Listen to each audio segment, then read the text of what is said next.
Welcome to a new series featuring some of the world's top motor racing action. We're at the brand new Oschersleben circuit in Germany for the start of the International Formula 3000 and GT Championships.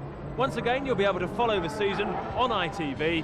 We'll have action every time there's no Grand Prix. And if last year's anything to go by, excitement is guaranteed.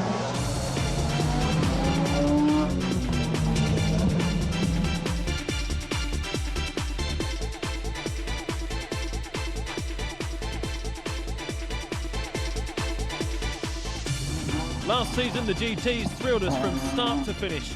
Mercedes and McLaren BMW locked in battle all year long, and the deciding moment came in America when Steve Soper and JJ Leto saw their title hopes go up in smoke. The Mercedes CLK swept to victory, Bernd Schneider the drivers' champion. They're back, but no BMWs this time. Porsche provide the new threat, and that gives Scotsman Alan McNish a real chance to make a name for himself. Year when I raced a few of the FIA races for the Porsche factory team, I felt that it would be very nice and very good for my career if I was able to make that a permanent position. I did that over the winter and I'm looking forward to the challenge. It's an important year for Alan McNish and it's an important year for Porsche. Thanks, Tony. Behind me now are what we expect to be the two main contenders for the GT Championship this season, Porsche and Mercedes. Let's find out how they qualified for this race at Oschersleben, along with all the other cars. Here's Simon Taylor. Mercedes, champions last year, have 4 of their Husky V12s to defend their title. But the challenge comes from this completely new lightweight car from Porsche. They've won the qualifying battle. Jörg Müller is on pole in the car he'll share with Uwe Alsen. Fastest Mercedes is one of their blue B-team cars, driven by Marcel Thiemann and Jean-Marc Gounon. The British star in the Porsche team is Scotsman Alan McNish. The new car is fast, but can it last? Porsche have in the past been extremely reliable with their cars coming out of the box. It's always a test. That's what racing's about, and you've got to finish. And we're intending to try and finish, and we're intending to try and finish as high as possible. In the Mercedes, next to McNish, is last year's Formula 3000 champion Ricardo Zonta. The talented Brazilian is having his first ever GT race. On the row behind and having his umpteenth GT race, the reigning champion in this discipline, Bernd Schneider. In the mighty American Paynos is Australian David Brabham. We're a bit more competitive than we were last year, and with less people then it obviously helps, but I think we'll get more points than we did last year, that's for sure. I'm hoping that we're going to finish on the podium quite a few times. Just one McLaren here, Thomas Boucher's private car shared with Jeff Lees. To be quite truthful, we don't really stand the chance to run at the front. We need, as a private team, some incentive to help us to stay with the works teams. We need a bit more power or something. We've just got to keep going round and picking up places. As before, there's a race within a race for the GT2 cars. Last year's champion Justin Bell isn't here, but there are 4 big Chrysler Vipers to take on a stream of 911 Porsches round this tight and twisty little circuit. So the GTs are on their rolling lap. They're making their way round to the start now. Let's join our commentator, Simon Taylor. The rolling grid is already pouring over the start line, and a Porsche leads 5 abreast into the first corner, but it's Müller. Müller's Porsche from the Mercedes of Thiemann. Schneider making a great start. Then McNish is in 4th place. Boucher's Mercedes, Zonta is there, Brabham in 7th place in the front engine Paynos. Just behind him, Jeff Lees, 8th in the McLaren. But Müller is opening up a bit of a lead, and look, there's the silver Mercedes of Schneider going past its teammates straight up into 2nd place. Müller leads, Schneider is 2nd, then the 2 blue Mercedes taking that wide line into the left-hander behind the pits. A big twitch there from Schneider, who's trying very, very hard indeed. It may be an endurance race, but right from the start on this opening lap, this Porsche versus Mercedes battle is really on. There's a Porsche versus McLaren battle further down. Michael Bartels in the green Zakspeed Porsche pushing Jeff Lees in the Thomas Boucher McLaren, but at the front, Müller's Porsche leads Schneider's Mercedes. 3 Mercedes all in line ahead. Then Alan McNish in 5th place. Meanwhile, over the brow comes the GT2 battle. German girl Claudia Hürtgen leading the Dutchman Koreuser in the multicoloured Marcos, and then Carl Karl Wendlinger's Viper. Now as they come round to complete the end of lap 1, the order is still the same. Porsche has gone through, then the 3 Mercedes, then McNish, then Zonta, then the Paynos, then the McLaren and the Porsche, still welded together. Showers of sparks because these cars are absolutely full of fuel. This is quite a bumpy track, this new Oschersleben circuit, and the cars are running right down on the suspension. As through goes Michael Bartels, but Jeff Lees bangs the door shut in Bartels' face. Bartels keeps his foot in, and the Porsche is ahead as they go through the chicane, bumping over those curves, these cars nodding as they go over the bumps. We ride now with Bernd Schneider, and there's already one of the slower 911s coming up to be lapped. Schneider goes blasting by as he goes into that long left-hander, sawing away at the wheel, taking the second apex. There's the third apex, and across for the right-hander as the Paynos now has the green Porsche of Michael Bartels in its mirrors. David Brabham coming under pressure, spurts of flame from the Paynos' exhaust as they go past one of the slower 911s.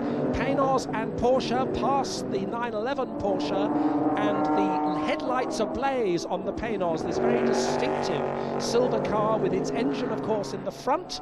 Big American pushrod V8 engine, front engine, lots of speed down the straight, not perhaps quite as quick through the corners, and Michael Bartels' Porsche pouncing as it has pounced already on Jeff Lee's McLaren. And McNish is off! McNish off for GT2 Porsche off!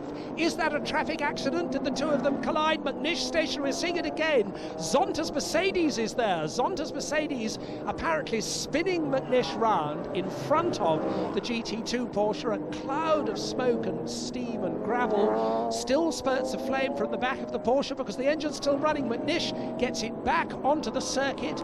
There's earth and grass and gravel in the air intake of that car, but McNish is carrying on. He's back on the circuit. This is Bernd Schneider using every inch of the road, plus a little bit that isn't always there, in his pursuit of the leading Porsche of Jörg Müller as they go through the traffic. But it's still Müller first, Schneider second, and McNish is back in the race. Zonta got ahead of him in that incident. Zonta now fifth, but McNish is still there sixth. And we ride with the leader, Müller. Once again, a bit of traffic. He goes storming past that GT2 Porsche in the right-hand drive, 98 GT1 Porsche. The Mercedes a left-hand drive, the Porsches are right. Working away with that funny little handlebar steering wheel. Müller very quick, another ex-Formula 3000 star, as Bernd Schneider comes up behind the Viper of Olivier Beretta. Schneider right in the GT2 battle, now led by the Marcos with its red bonnet and its green bottom. The Marcos leads, Claudia Hurtgen in second place, and while these GT2 cars are having their own race, they've still got to watch their mirrors because the GT1 cars are upon them. There's the Marcos, there is the second place Mercedes, there's Claudia Hurtgen with the two Vipers behind her. Excitement all the way down, both in GT1 and in GT2, as Jeff Lees makes an early stop in the Thomas Becheur McLaren. And now the third place Mercedes of Marcel Thiemann hits the side of the Wendlinger GT2 Viper as he was lapping it. That's just the sort of problem we were talking about. The traffic, the Viper is going backwards at the moment. And now McNish. McNish is in the pits, and it looks serious because he's done a U-turn and the mechanics are wheeling McNish's Porsche back into the garage. There's a Mercedes stop also, but for McNish it looks serious. They've got the front bodywork off. This is obviously a problem that has come out of that trip across the grass after the collision with Ricardo Zonta. McNish out, Dalmas, his co-driver, in the cockpit. Let's hear from McNish. Alan, could you tell us what's happening? We've got a problem with the front floor section, which is vibrating on the straights, anything above 120 kilometers per hour, and it makes the car very unstable and dangerous, so we're fixing that. Meanwhile, here's the lead Porsche, Jörg Müller, coming in for his routine stop. Uwe Altzen, his co-driver, is ready. They're cleaning the windscreen already. Out gets Jörg Müller. In gets Uwe Altzen, swinging his legs into the very tight cockpit of the GT1 Porsche as they refuel the car.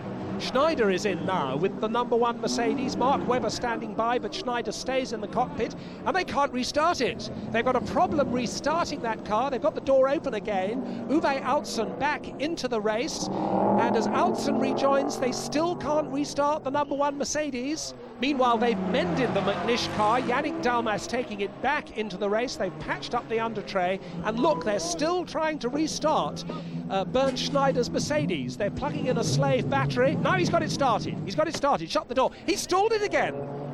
Now it's stalled once more. There's obviously a bad electrical problem. Now I think he's got it started again. They shut the driver's door. Away he goes at last. A disastrously slow pit stop for Bernd Schneider. He goes back into the race, but both the lead Porsches are now back, although the Alan McNish car has lost a lot of time. Now the number 2 car, Ricardo Zonta, out. In Ricardo Zonta staying in the race still, and David Brabham has handed over to Eric Bernard in the Panos. All these routine stops happening at 1/3 distance. There's Armin Harmer taking out the green Porsche. He's taken that over from Michael Bartels. But all of this has put this car into the lead. Ricardo Zonta, his second stint at the wheel of the number 2 Mercedes. He stayed in the car, and as he laps the Franz Conrad Nick Ham GT2 Porsche, it's Mercedes in the lead. And a battle on now for second place between Uwe Altzen. We're riding with him now, and he's right on the tail of Marcel Thiemann, who stayed in the blue Mercedes. Altzen putting the pressure on Thiemann now, having a little look at the inside, and he's going to try and use the traffic. They're coming up to lap one of the slower Vipers, and Altzen weaving from side to side. Look at all the rubber there is on this circuit already. The Viper keeps out of the way. Thiemann still holds the second place. The Porsche tucks so close in behind that when they're coming towards you, you can barely see it. And there's a problem now for the Bartels car. Driven now by Armin Harmer, they're wheeling it back into the pits, but once more we ride with Uwe Altzen, who is trying to get this second place, and you can see how these cars move about on the limit. Now Uwe Altzen will be looking ahead to that slower GT2 Porsche they have to pass. Is he going to be able to make use of it? But in fact, the Porsche's keeping out of the way. The Mercedes leading into the final corner onto the start-finish straight, and then using all of its V12 power to accelerate away. That's the battle for second place. Here is the leader. No doubt at all that Ricardo Zonta is dominating his first ever GT race. Mercedes 1, Mercedes 2, Porsche 3 at the moment.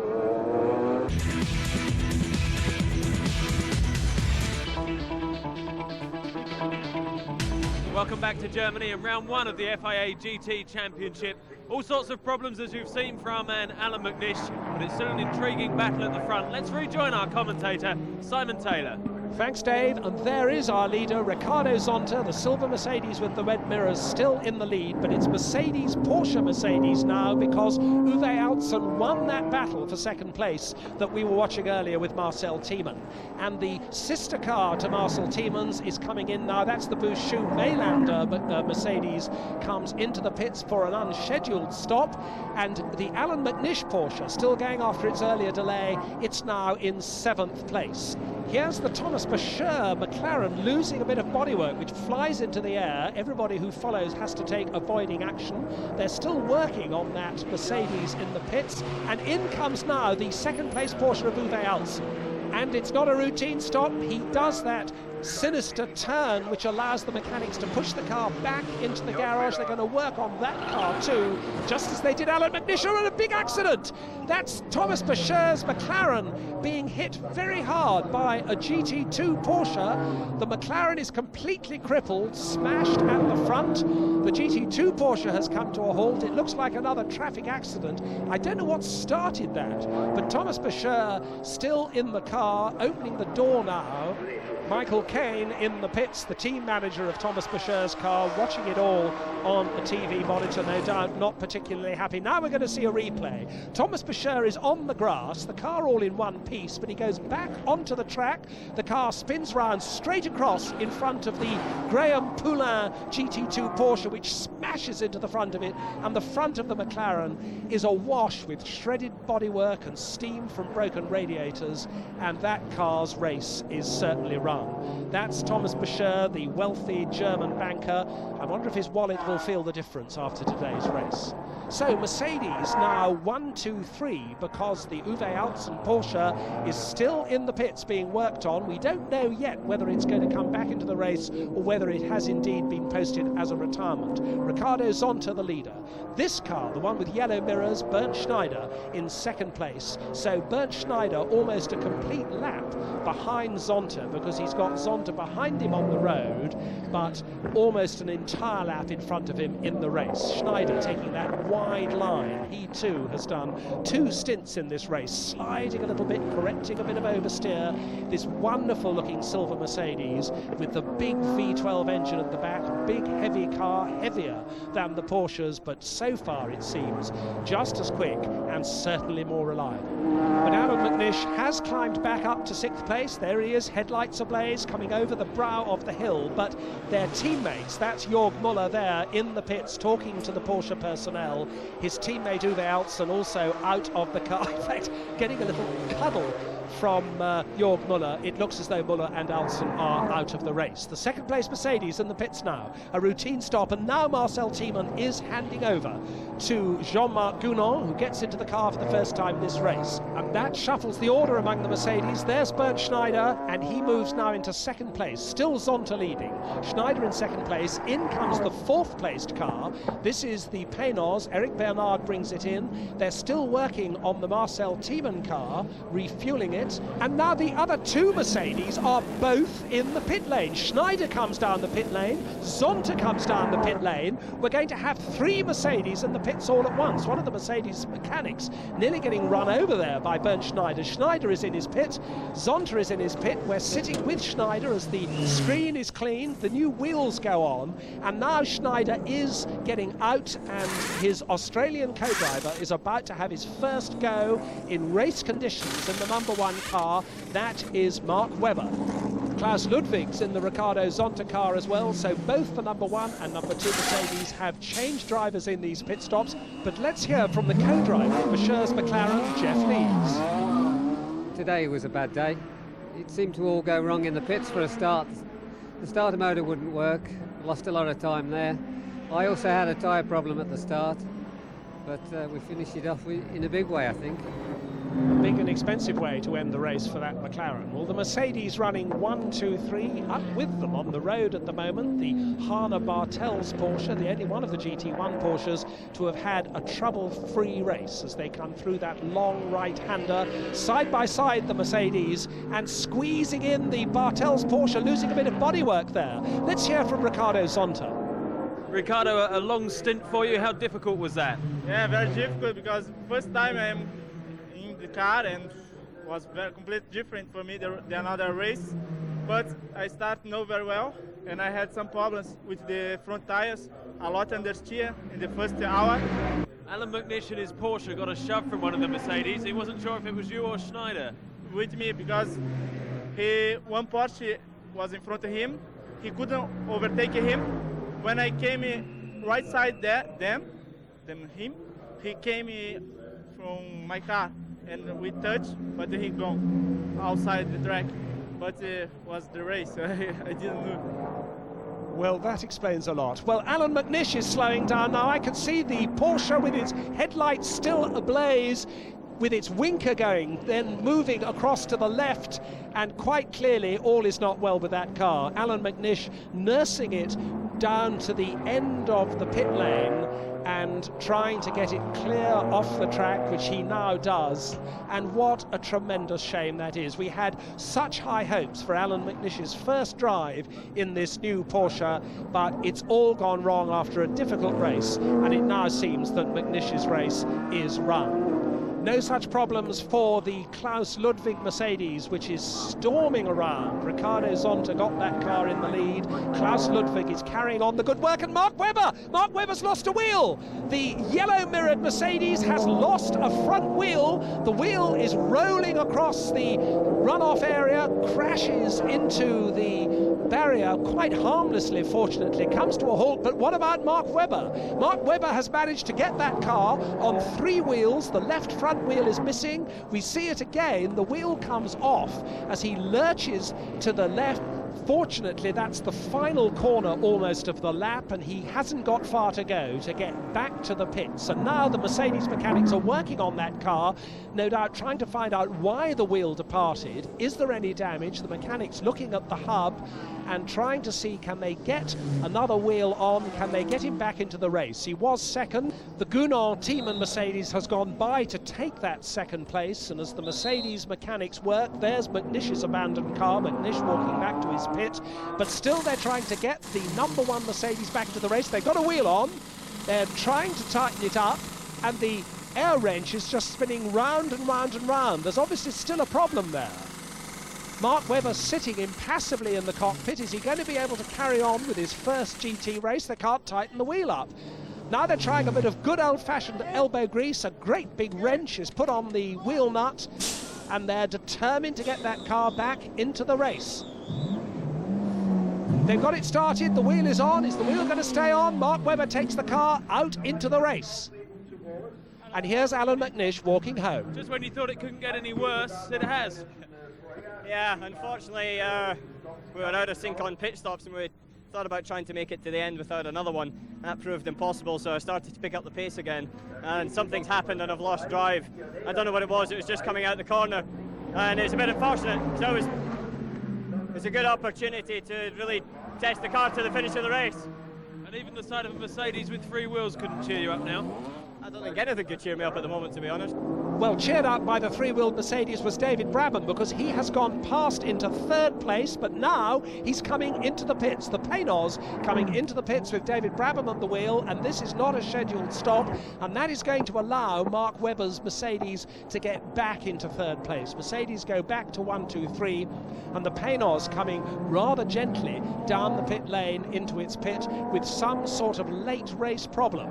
Mercedes 1, 2, 3 once more. There's the pit signal for Ludwig, and it says P1 for Ludwig, and that's going to make Ricardo Zonta extremely happy, because there he is looking extremely happy. 2/3 of this entire race, and the Mercedes with the red mirrors looking very comfortable indeed. The number 2 car well out in front. The Gunon and Thiemann Mercedes, the blue car, in a comfortable 2nd place, and Mark Webber's Bernd Schneider started Mercedes has all 4 of its wheels on. The car's looking good, and it is back in that 3rd place thanks to the delay that the Paynos has had with that last-minute pit stop. In GT2, incidentally, the Marcos, which led the race, led the GT2 section for so long, lost its nose after an altercation with the Paynos. Claudia Hurtgen retired her very quick Porsche 911, so the Vipers have come out on top once more in GT2. Vipers 1 and 2 at the moment. But as everybody knows in endurance racing, and the Mercedes-Benz team know that better than anybody else as they watch their computers, it isn't over until it's over. And still Klaus Ludwig reels off these final laps, trying to keep out of the way of the traffic. The surface is now very oily and very slippery, although all sign of the rain has disappeared. And as Ludwig comes over the start-finish straight, ready to gobble up another GT2 Porsche ahead of him, he's got the green Porsche GT1 car, the Bartels car, still running despite that lost bit of bodywork which we saw earlier, and that's several laps behind, but still running in the top 6. Mercedes 1, 2, 3, Porsche GT1 passing Porsche GT2 in the background, and it hasn't been a day to remember for Porsche with their very fleet new car. It has shown itself to be unreliable, but Porsche came here to Oschersleben saying that their car was so new, so little tested, that they were really regarding this race as a test. And while Mercedes-Benz look as though they've dominated the proceedings, we're certainly going to hear more of this new GT1 Porsche as the season goes on. Alan McNish very disappointed, but he will have learned a lot about how the car performs, certainly on a tight, twisty circuit. Round 2 is going to be on the fast open stretches of Silverstone, and it may well be that that will suit the Porsches rather better. A little puff of smoke there from the leading Mercedes, but this is the final lap for Klaus Ludwig, and surely nothing is now going to come between him and victory. Victory for him, a veteran of long-distance sports car racing, and a victory for Ricardo Zonta in his very first race in a 2-seater car. Single-seater star he is. Today's a GT star. The checkered flag waves, and Mercedes win the opening round. There is Ricardo Zonta watching his own victory from the pits. Mercedes win the opening round of the 1998 FIA GT Championship, and they win it in tremendous style with a 1, a 2 and a 3. And there is the Viper of Olivier Beretta and Pedro Lamy, which comes home the GT2 winners, and they take the checkered flag. A great 1-2 for Viper, a great 1-2-3 for Mercedes, and there is their champagne that they richly deserve. So Mercedes totally dominating. There's still work for Porsche to do, but promising signs for Paynos in 5th. David, points on the board already. You must be pleased. Yeah, pleased in one way. I think we struggled a lot here this weekend, trying to find grip with the car, and to get some points at this weekend I think is good for us, it's good for Dams, it's good for everyone. The GT2 result looks familiar, 2 Vipers top of the tree, but a good opener for Martin Stretton in 5th in his first full GT season. Martin, what do you think of your day's work today? Pleased? Yeah, on balance, I'm quite happy. It's the beginning of a season, which is a new thing for me. And the main thing was to make sure the team were pleased and get into the team, get to know everybody and work with the car. And we've had a few problems, but really I'm very happy with the first weekend. So as the drivers enjoy their well-deserved celebrations, that's just about it from this first meeting of the season. We'll be back on our next programme with 2 Formula 3000 races for you from Imola and Catalunya. Join us then.